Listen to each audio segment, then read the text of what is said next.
Look.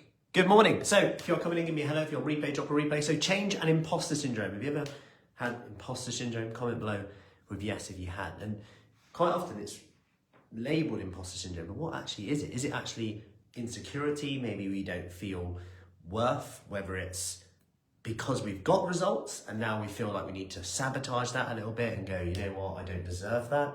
Is it imposter syndrome in that we are in a bit personal denial, like we don't deserve to be fit, healthy, all these things that come into it. And the thing about change is that what we really need to do is build in with confidence for that. So confidence will create that. And that comes from evidence. And evidence comes from doing.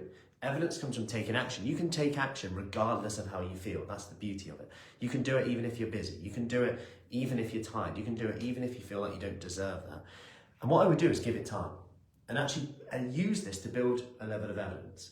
Doing creates evidence. Evidence creates confidence. Because then you can look at the facts. Facts over feelings. You might feel like you don't deserve it, but the fact is you've done it and therefore you do.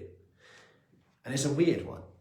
But that's my challenge for you today. And if you are in that space where you're like, oh, I just don't know if it's the right time to change, I'm busy, I've got a lot on, maybe I'll start when I settle down.